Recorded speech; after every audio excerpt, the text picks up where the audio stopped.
The boy season 5 का trailer एक shocking hint देता है। अगर ये थ्योरी सच हुई तो पूरी दुनिया का पावर बैलेंस चेंज हो सकता है। इस बार बात सिर्फ सूप्स वर्सेस ह्यूमन की नहीं है, बात एक ऐसे इंसान की जो खुद को गॉड बनाने की प्लानिंग कर रहा है और उसे रोकने के लिए बुचर एक ऐसा प्लान बना रहा है जो दुनिया के हर एक सूप को एक साथ खत्म कर सकता है। तो आज के इस वीडियो में हम ब्रेक डाउन करेंगे द बॉय सीजन 5 ट्रेलर के हिडन क्लूज, थ्योरीज और वो डिटेल्स जो शायद आपने मिस कर दी। ट्रेलर की स्टार्टिंग में होमलैंडर एक क्राउड को एड्रेस करता हुआ दिखाई देता है, लेकिन यहाँ एक इम्पोर्टेंट डिटेल है, वो क्रूसीफिक्स क्रॉस के सामने खड़ा है। ये सिर्फ बैकग्राउंड डेकोरेशन नहीं है, इसका क्लियर सिंबॉलिक मीनिंग है। होमलैंडर खुद को गॉड जैसा फिगर दिखाना चाहता है। वो चाहता है कि लोग उसे सिर्फ सुपर हीरो नहीं बल्कि भगवान की तरह वर्शिप करें, और इस गोल को अचीव करने के लिए उसे चाहिए कंपाउंड वी का ओरिजिनल वर्जन V1। अब ये V1 नॉर्मल कंपाउंड वी से अलग है। नॉर्मल कंपाउंड वी किसी को पावर देता है लेकिन उसमें रिस्क होता है, लेकिन V1 एक परमानेंट और पावरफुल वर्जन है जो सूप्स को ऑलमोस्ट इमॉर्टल बना सकता है। इसका एग्जांपल हम पहले स्टॉर्म फ्रंट और सोल्जर बॉय में देख चुके हैं। अब दूसरी साइड पर है बिली बुचर। बुचर का गोल बिल्कुल अपोजिट है। जबकि होमलैंडर गॉड बनना चाहता है, बुचर चाहता है कि दुनिया के सारे सूप्स खत्म हो जाएं। और ट्रेलर में ये साफ दिखाया गया है कि बुचर फिर से अपनी टीम के साथ वापस आ गया है। मतलब एक बार फिर से द बॉयज वर्सेस सूप्स का फाइनल वॉर शुरू होने वाला है। अब ट्रेलर में एक और डिस्टर्बिंग सीन दिखाया गया है। एक जगह पर बहुत सारी डेड बॉडीज पड़ी हुई हैं। पहले लगा कि ये सेज ग्रो फैसिलिटी हो सकती है, लेकिन टीजर कंफर्म करता है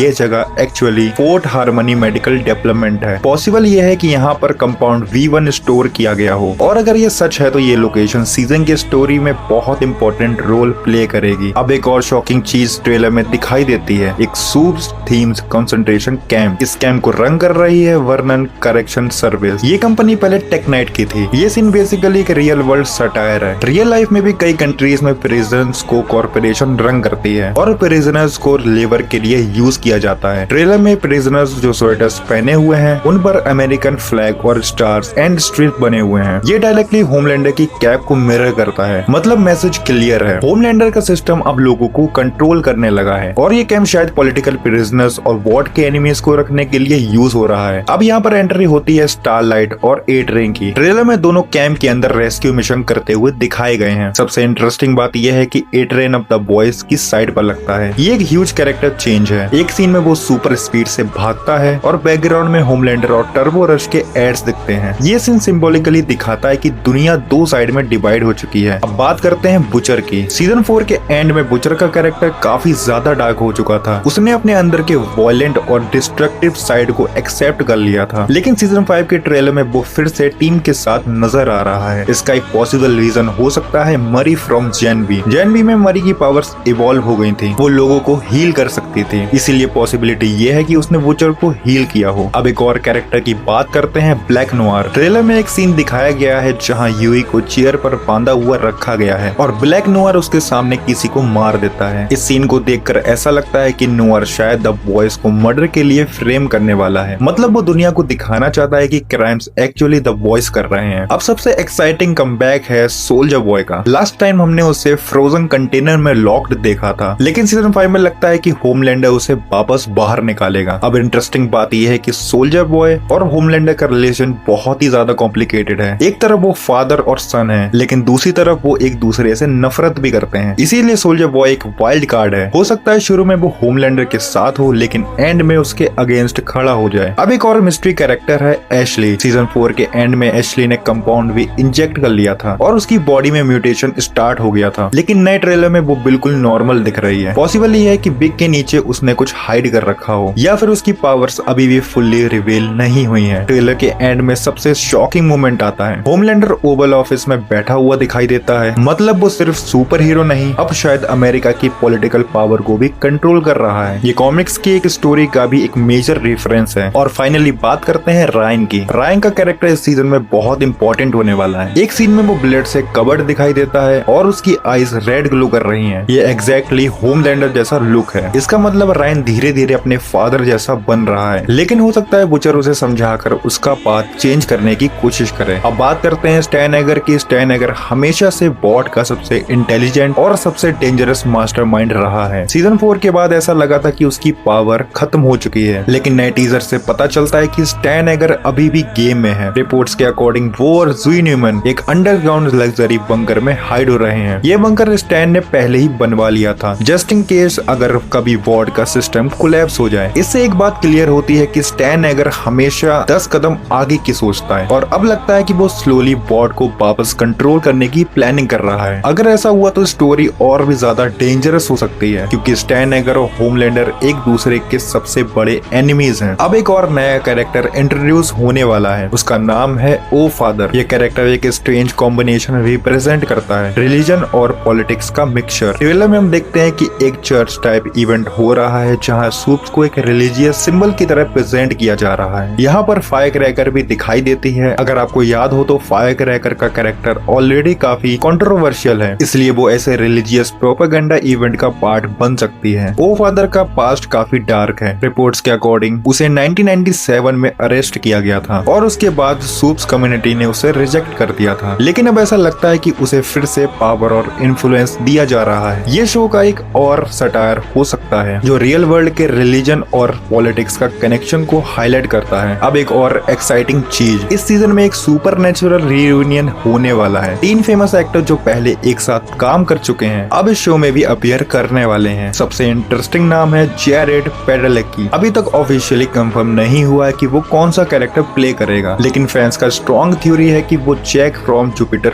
हो सकता है। कॉमिक्स में जैक फ्रॉम जुपिटर द 7 का एक ओरिजिनल मेंबर था, लेकिन शो में अभी तक उसे इंट्रोड्यूस नहीं किया गया है, इसलिए चांस है कि सीजन 5 में फाइनली उसका डेब्यू हो। अब ट्रेलर का एक और इम्पोर्टेंट हिंट देखते हैं। एक सीन में रेड कर्टेन के साथ एक रूम दिखाई देता है। ये रूम काफी ओवल ऑफिस जैसा लगता है, और टीजर के लास्ट मोमेंट में हम देखते हैं कि होमलैंडर ओवल ऑफिस में बैठा हुआ है। ये सीन बहुत बड़ा हिंट है। इसका मतलब हो सकता है कि होमलैंडर ने सिर्फ सुपर हीरो वर्ल्ड नहीं, बल्कि अमेरिका की पॉलिटिकल पावर भी कंट्रोल कर ली है। कॉमिक्स में भी एक ऐसा मोमेंट आता है जहां पर होमलैंडर पावर टेक ओवर करता है, इसलिए शो शायद उस स्टोरी लाइन से इंस्पिरेशन ले रहा है। अब सबसे इमोशनल और डेंजरस स्टोरी लाइन होने वाली है रायन की। रायन बेसिकली होमलैंडर का बेटा है, और इस सीजन में लगता है कि उसकी पर्सनैलिटी एक टर्निंग पॉइंट पर पहुंच चुकी है। ट्रेलर में एक ऐसा मोमेंट दिखाया गया है जहां रायन ब्लड से कवर्ड है, उसकी आईज रेड ग्लो कर रही हैं, बिल्कुल होमलैंडर की तरह। ये सीन क्लियरली दिखाता है कि रायन स्लोली अपने फादर जैसा बन रहा है। लेकिन स्टोरी का बिगेस्ट क्वेश्चन ये है, क्या रायन कंप्लीटली डार्क साइड पर चला जाएगा या फिर कोई उसे रोक पाएगा? यहाँ पर बुचर का एक इम्पोर्टेंट रोल हो जाता है। बुचर रायन की मदर बेका से प्रॉमिस कर चुका था कि वो रायन को प्रोटेक्ट करेगा, इसीलिए पॉसिबल ये है कि सीजन के एंड में रायन को एक चॉइस मिले। एक साइड पर होगा उसका फादर